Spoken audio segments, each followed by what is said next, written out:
Merci d'être venu. You live here, so it's good to be here. On est chez nous. Ah, quel honneur, quel honneur, quel honneur. Bonjour. Est-ce que j'ai un cue de quelqu'un où je commence? Tout est beau? Oui. Merci. Donc, bonjour à toutes et à tous.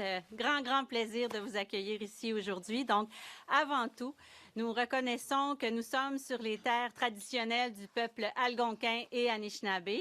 Non, algonquin-Anishinaabe, gardien traditionnel de ce territoire et dont le lien avec la nature est profond et sacré depuis toujours. Nous honorons leur savoir ainsi que le rôle continu des Premières Nations, des Métis et des peuples autochtones dans la protection du territoire et de l'environnement. C'est un honneur et une grande fierté d'être ici, en Outaouais, en compagnie du Premier ministre, de mes collègues Julie DeBrusin, Joanne Thompson et de mes collègues du caucus libéral. Au Québec, comme partout au Canada, la nature est au cœur de notre identité. Elle sculpte nos paysages, façonne nos communautés, nourrit notre culture et soutient notre économie. Des forêts boréales aux milliers de lacs et rivières qui sillonnent la province, le Québec illustre toute la richesse et la diversité de la nature canadienne.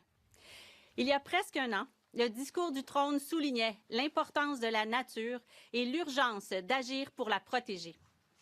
Notre gouvernement a réaffirmé son engagement à protéger 30 % de nos terres et de nos eaux d'ici 2030. Les Canadiennes et les Canadiens s'attendent à ce que le Canada soit un leader en matière de conservation. Aujourd'hui, je reconnais l'ambition et la vision du Premier ministre pour la nature. Il les incarne depuis le jour 1. Pour relever ce défi et atteindre notre ambition de protéger et conserver la nature plus que jamais, nous devons travailler ensemble.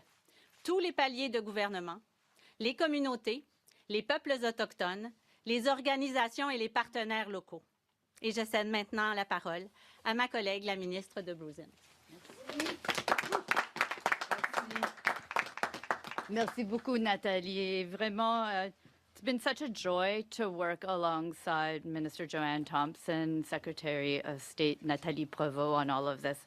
And it's great to be here with all of you. I want to recognize Sophie Chatel, and Sophie Chatel, we're in her riding of Pontiac-Kitigan-Zibi. Beautiful place. But also great to have other colleagues here, Honorable Greg Fergus, Minister Stephen McKinnon, and Caroline Desrosiers. Thank you so much for coming out today. And if I'm not done with thank yous, I'll add one more, because today when I look out, I see a lot of our nature partners, and really it has been such an honor to be able to work alongside all of you for what is a beautiful day today. Look, what got me into politics, before actually I even got into politics, quite frankly, is I worked with our local urban parks in my city, in my community in Toronto. And that was really to focus on how we could make sure that our kids could grow up with access to nature. And for families right across our country, nature is central to their lives. And I'm thinking about the families who are going to be gearing up for their first camping trips of the year or picnics over the May 2-4 weekend, but also all of the families who are going to be enjoying time outdoors over the coming long weekend. We connect with nature as a community. And so today, it's a very good day for nature. It's a very good day for Canada. Protecting our nature and our water is central to who we are. Canadians have always believed in stewardship and in leaving things better than way we found them. And we know that nature is the foundation of a strong, sovereign Canada. Our home stretches from coast to coast to coast. Protecting the ecological foundations of our country and our economy is a great responsibility that we owe ourselves, each other, and future generations. And Indigenous leadership is central to that effort. We know that nature is our greatest resource, and by investing in it, we're investing in ourselves. Quand on pense au Canada, on ne pense pas seulement à un endroit, on pense aussi à la nature qui est le fondement de notre culture, notre mode de vie et notre pays. La nature fait partie de notre identité. C'est là que nous réunissons, que nous reflétons et que plusieurs de nos communautés, en particulier les communautés autochtones, ont tissé des liens profonds et durables au fil des générations. But none of this is guaranteed. Across the country, Nature's spaces that we cherish are under increasing pressure from climate change, from pollution, and from the growing demands that are being placed on our lands and waters. So the question before us is simple.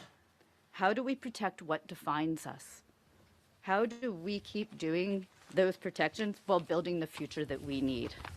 That's a challenge and the responsibility of our time. Our announcement today reflects who we are as a country, people who understand that our environment, our economy, our communities are strongest when we grow together. Protecting nature is not separate from building Canada, it's central to it. We have a plan to build Canada strong, powered by nature. We are lucky to have a leader for our country who is a champion of nature and the environment. And it's my absolute pleasure to be able to introduce Prime Minister Mark Carney. Thank you for being here. Merci beaucoup. Bonjour à toutes et tous. Et merci, Julie, pour votre travail et celui de Nathalie et Joanne. Nathalie Provost et Joanne Thompson et toutes les équipes qui sont représentées ici. Vous avez rendu ce jour historique et vital possible.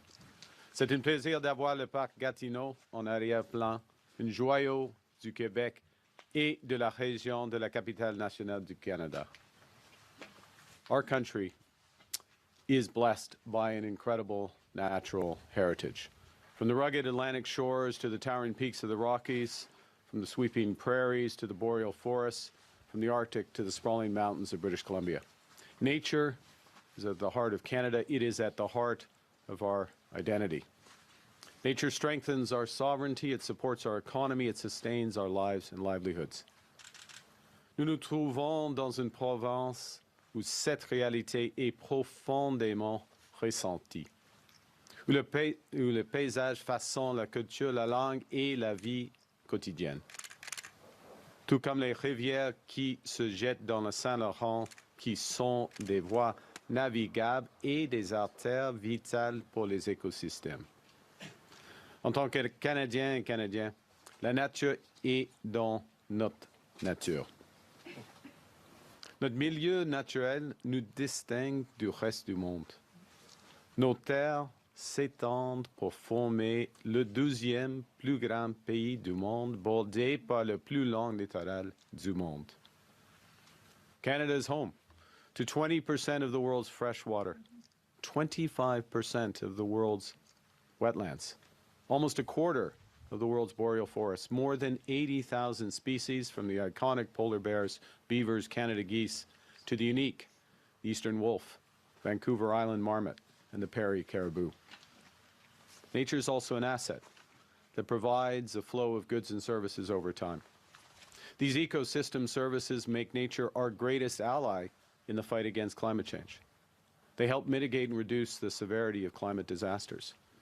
Wetlands absorb carbon and they absorb excess rainfall. Forests prevent erosion and floods. Healthy ecosystems reduce the impacts of severe weather that can damage our communities. While protecting us, nature also provides for us, including the very building blocks of life, food, clean water, materials for shelter. And our ecosystems provide massive economic benefits for Canadians.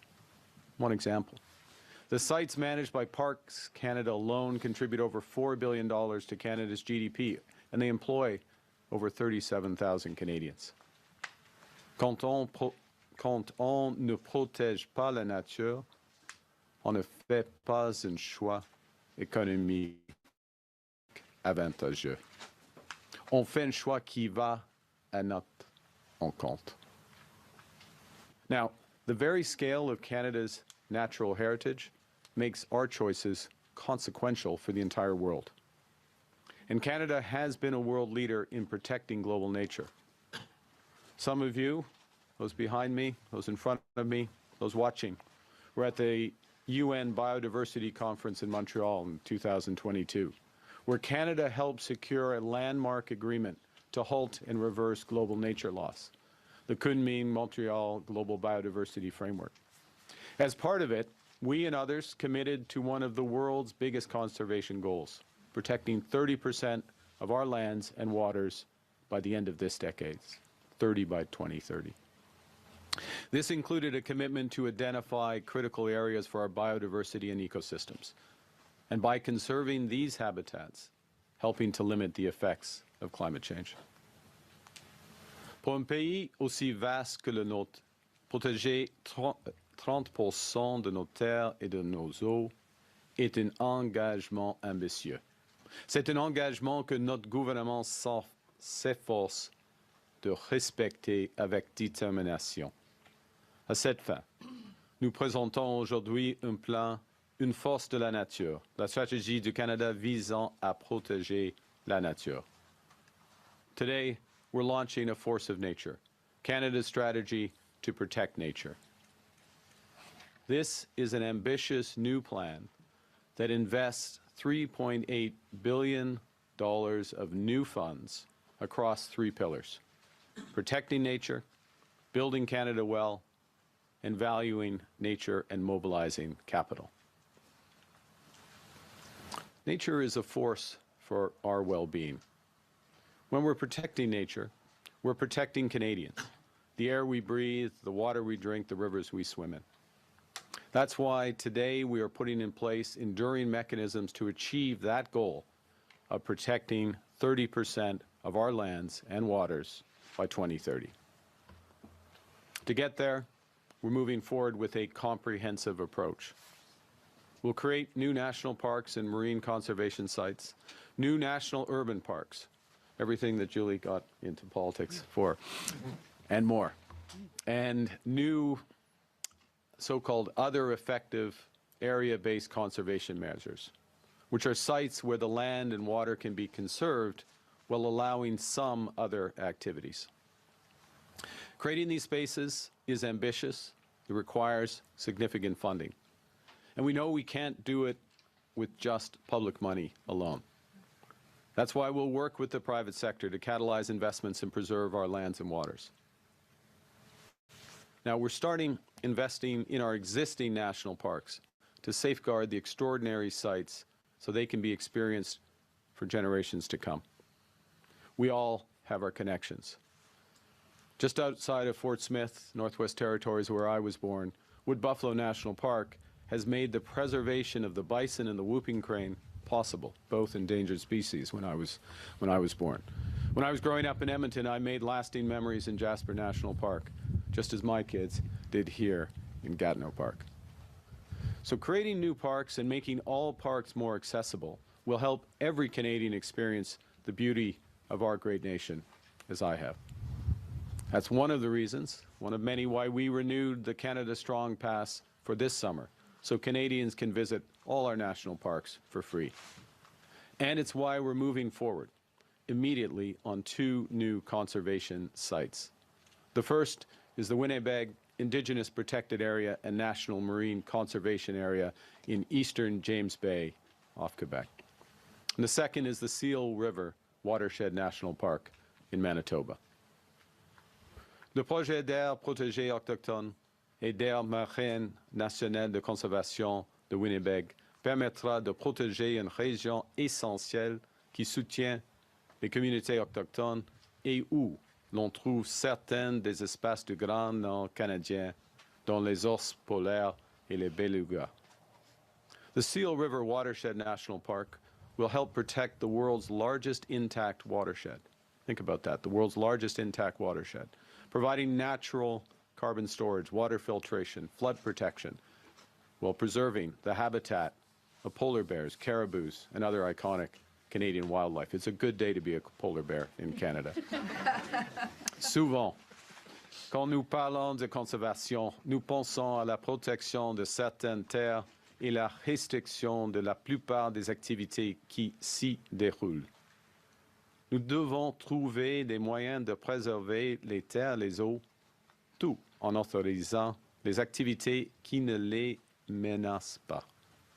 Nous y parvenons grâce à hautes mesures de conservation efficaces par zone.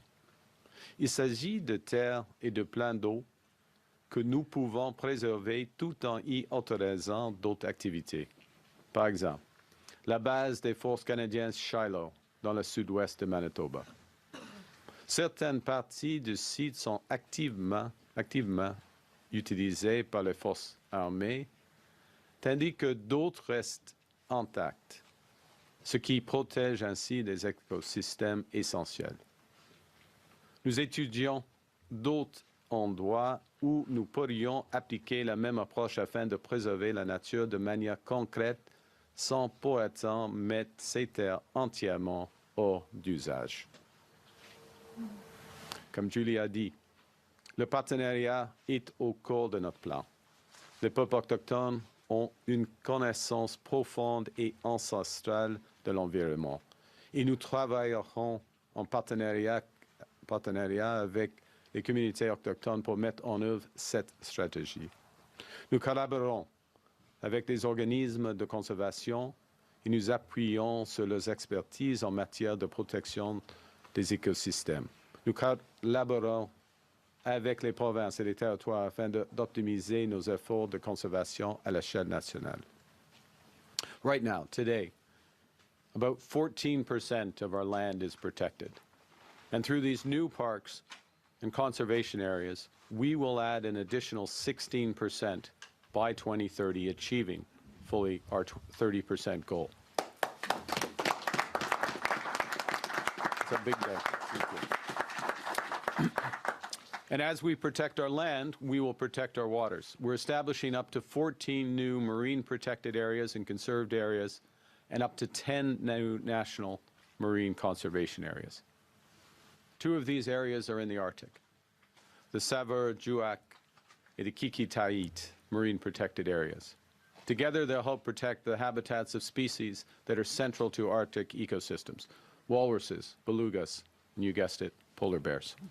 In total, these new conservation areas will add over 12%, bringing us towards our 30% target for marine protected areas at about 28% of protected waters once complete. So we've got work to do to close that gap, and we will close that gap. To restore our waters, we're also removing one of the deadliest forms of marine pollution, ghost gear.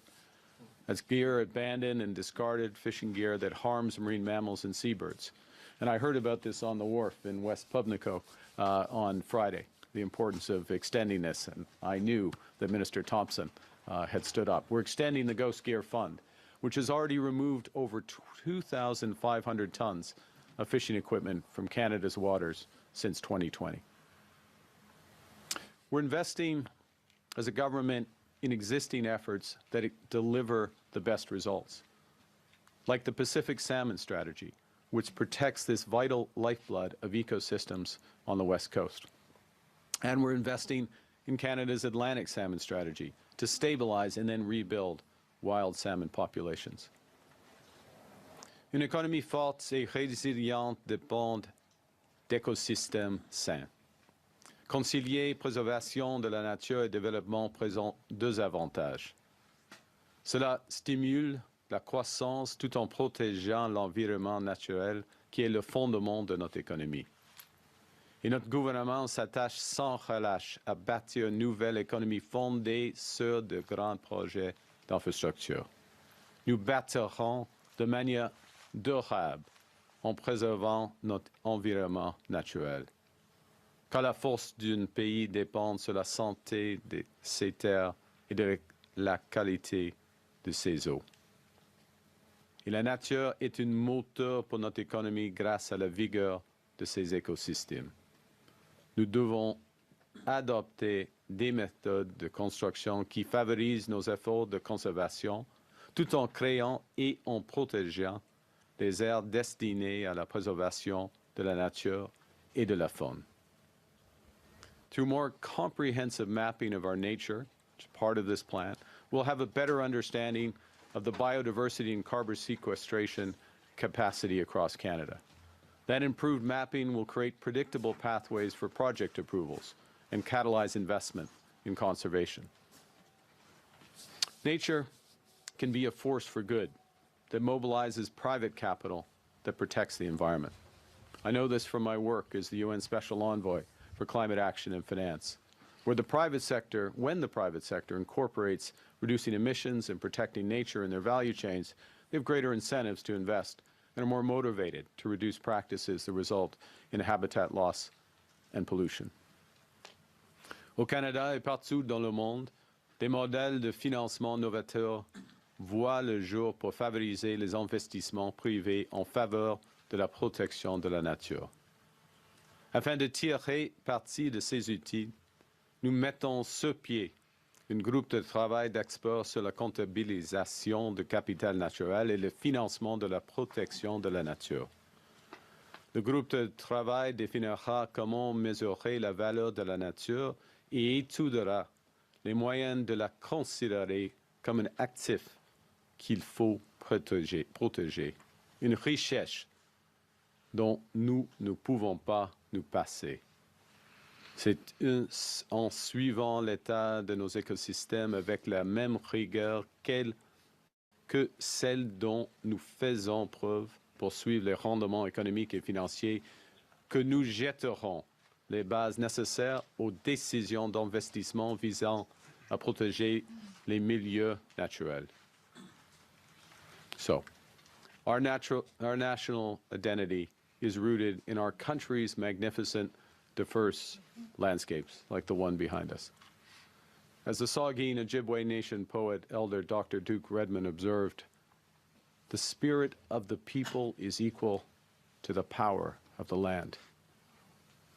Ce dont nous avons hérité en tant que Canadiennes et Canadiens est extraordinaire. Toutefois, nous avons une responsabilité, une grande responsabilité, celle de protéger ces richesses.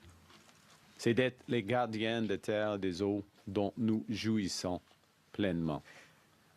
Il s'agit d'une responsabilité que le nouveau gouvernement du Canada attend d'assumer avec une détermination sans faille. Merci beaucoup. On prend des questions. Merci, Monsieur le Premier ministre. Nous allons maintenant passer à la période de questions. Nous allons faire 20 minutes. Première question. Nick.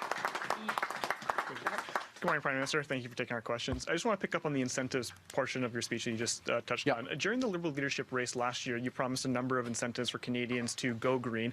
Specifically, from your campaign page, you promised to introduce home retrofit incentive programs, recapitalize the Greener Homes Grant, boost the heat pump program, and introduce mortgage discounts for Canadians who make energy-efficient retrofits.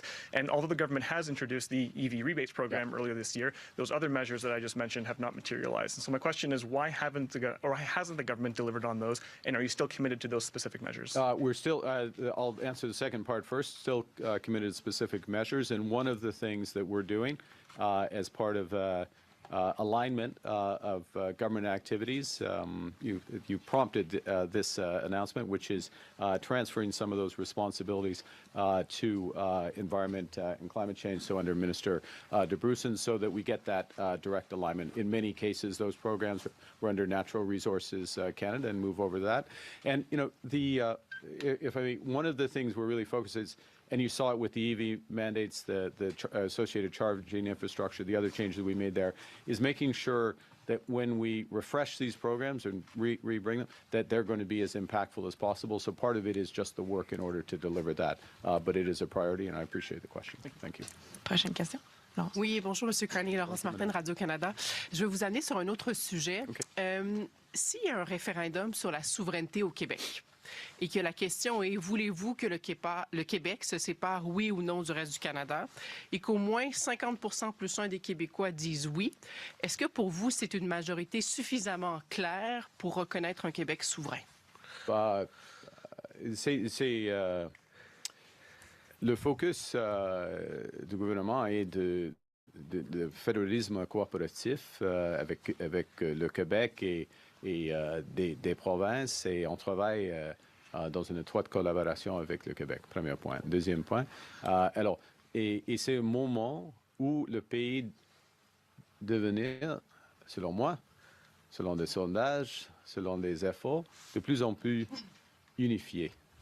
Et un aspect, une valeur québécoise, qui est aussi une valeur canadienne, c'est la responsabilité de protéger la nature et la valeur de la nature. C'est au sein de, selon moi, c'est au sein de l'identité québécoise et l'identité canadienne. Oui.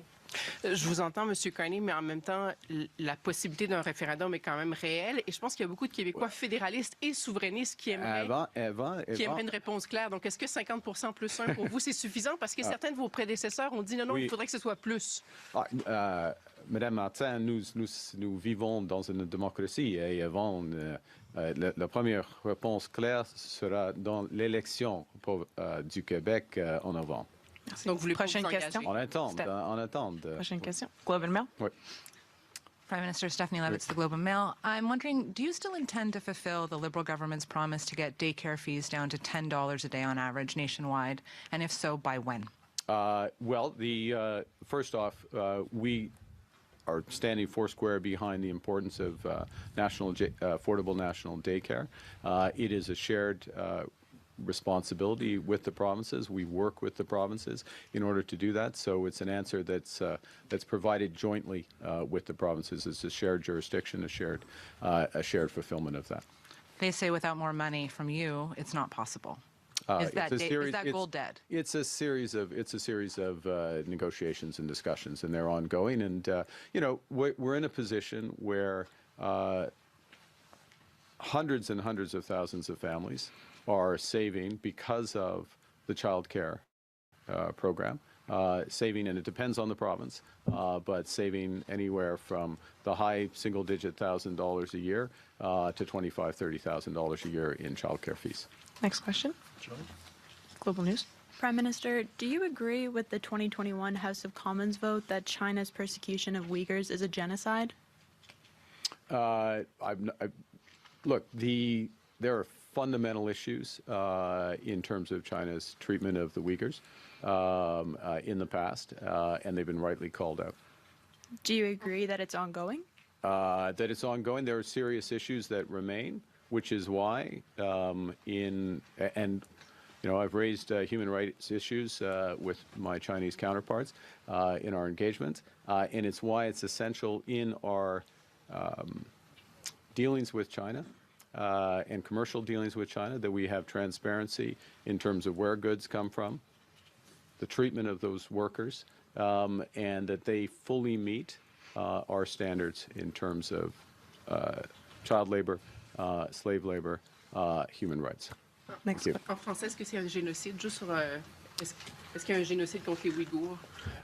Il y avait des enjeux sérieux dans le passé. On suivi de près la situation en Chine. J'ai soulevé les enjeux des droits humains avec mon homologue chinois.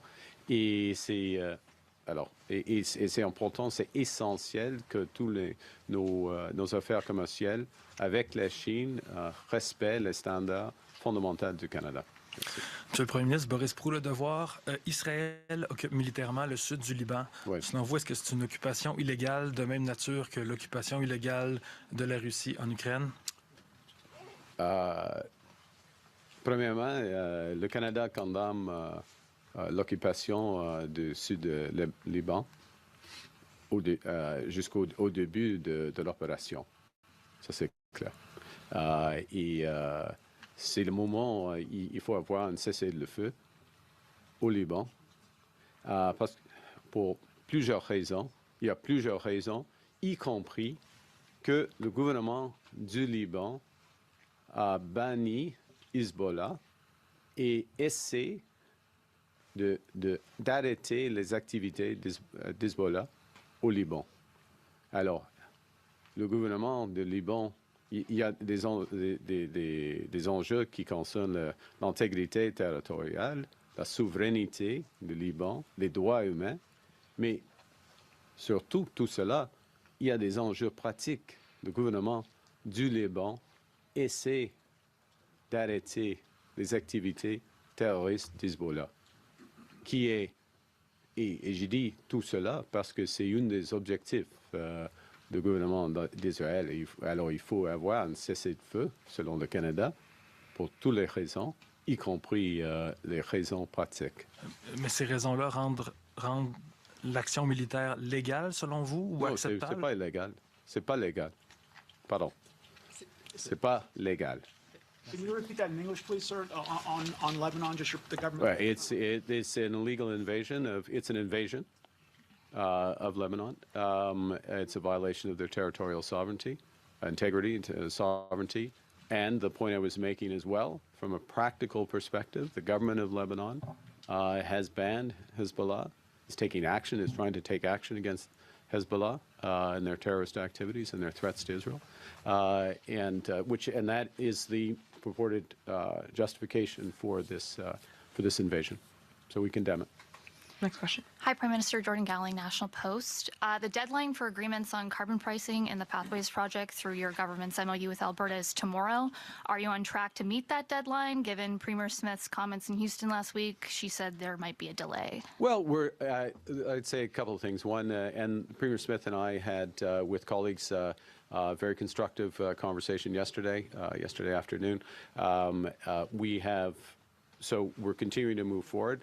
I'd note that we have made a series of progress. The cooperation agreement that was signed and announced a couple of weeks ago, the agreement on methane, which was announced last week. We're continuing to move forward, so there's a lot of momentum. Will we perfectly make Premier Smith's birthday? And I'd like to take this opportunity to wish the Premier of Alberta happy birthday tomorrow.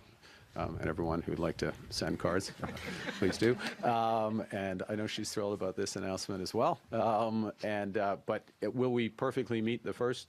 Not necessarily, but do we have momentum? We're making progress? Yes. We'll get the right agreement at the right time, but I anticipate soon. Sur l'échéancier, sur le fait que vous alliez peut-être avoir du retard pour la... Oui, premièrement, il y a un rythme. Un momentum, un rythme dans les discussions. Il y a de progrès entre le gouvernement du Canada et le gouvernement d'Alberta, un accord de coopération, un accord sur méthane, beaucoup d'autres progrès mais peut-être ça va prendre. Et j'ai eu une conversation, une discussion très constructive, très longue, très constructive avec la Première ministre Smith hier. Alors, il se peut qu'il prise plus de temps, mais pas trop de temps. Okay. And what are contributing kind of to those delays? No, it's it's very. If I may, it's a very. It's a complex, very important set of negotiations. Discussions, we want to get it right. We want to have a framework that works. And as I say, we've made a series of progress. These are constructive discussions, and we're just working it through. And look, we'll do our best to meet. Well, do I think we're going to announce an agreement tomorrow? No, I don't think we're going to announce an agreement tomorrow. But I feel very good about the progress and the state of the discussions. Thank you. Next question. Hi, Prime Minister. Tom Perry with CBC. Today's the deadline for gun owners to make their declaration as part of the federal buyback program. Public safety says I think it's about 57,000 guns have been declared, but you budgeted for up to 136,000. So I'm wondering, what do you think about the uptake? And are you worried that, given it isn't as high as what you budgeted for, that there's still going to be a lot of prohibited weapons out there? Well, first off, I'd like to salute those who've worked on making this possible, and those gun owners who've brought forward their weapons for compensation. We'll evaluate the full program and next steps. There's time between now and when the law fully takes effect later in the fall. But are you what do you think about the uptake, though? I mean, is it as high as you want? It's not as high as you want it to be. Well, it's not as high as as the estimates of the numbers of by definition. I mean, your figures are I have the same understanding of the broad figures, so there's obviously a gap there. Thanks. Next question, Abigail. Abigail Beeman, CTV News. Are you considering cutting the federal gas tax to help Canadians at the pump? And at the same time, if you get a majority government in 10 days, are you considering proroguing Parliament, which may get in the way of any potential legislation? Okay. I'm going to answer the second one first. Absolutely not. It has never even entered my thinking, the possibility of that. So I couldn't have been more surprised to see a suggestion that was under consideration at all. en français, c'est aucune chance. On va faire une prorogation du Parlement. C'est pas une idée du gouvernement. Monsieur, you know, the House, I'm sitting here, the House leader would personally, well, he wouldn't be happy with me. I don't want to suggest that he would do anything more extreme. But no, we are, en français, le gouvernement travaille avec le Parlement. Nous sommes, we are absolutely focused on working with Parliament, getting legislation through Parliament, adjusting legislation where it needs to be, where it's better informed by the discussions in Parliament, where we have to make compromise in order to do it. And we've shown that. We've shown that consistently. And I think what we've seen, certainly in the last 2 months, is the real progress that we're making across a range of bills in crime, the Budget Implementation Act, other aspects. So there's no question of that. And I've already forgotten the first part of your question, Abigail, so sorry. Gas. You said a few days ago that you are following it closely. Yeah, we are following it, yes, Abigail, we're following it closely. And, you know, we, in the context of fiscal realities, other measures we've taken to improve affordability, the persistence of the potential oil price, the higher gas price. So we have to take all of that into account, and you know, we will we'll have a fiscal event in the spring with the spring update, and that would be the right time to fully answer that question. Is there a date for that economic update? Pas encore. Yeah, no. We're going to bookend it with CP. Dernière question, last question. Oh, wow. Different topic from this one. Groundhog Day. Yeah. U.S. Air Force General Gregory Guillot, who's the head of NORAD, was at a U.S. Senate committee hearing recently and said that fifth-generation fighter jets aren't needed to defend North America's borders and that they're better used attacking overseas targets. He said his preference was to see continued modernization of the fourth-generation fighters. And so my question is, how do you explain that buying a full F-35 fleet that Canada might not even need for continental defense is a good use of taxpayer dollars? And have you read the government's F-35 review report yet? There's a lot in that. Yeah. The first is, yeah, we have to take a range of, the government will take a full range of considerations into making this important decision. The first and foremost is defending Canadians and what is best suited with other equipment, with our allies and capabilities to defend Canadians and all of Canada. Very much including the Arctic, and you've seen a series of announcements around those, including around Arctic airports and other aspects. So that's the first, that's the starting point. And that observation, there are a range of views, but that observation, obviously an expert opinion, that observation is, it's not inconsistent with some other views that have been expressed. In addition, there's value for money, and there is the broader economic benefits for Canada that will come into consideration, and we'll make these that determination at the right time with the full information. Thank you, Prime Minister. Merci, Monsieur le Premier Merci ministre. beaucoup. C'est ce qui me fait notre conférence de presse. Thank you. Very good. So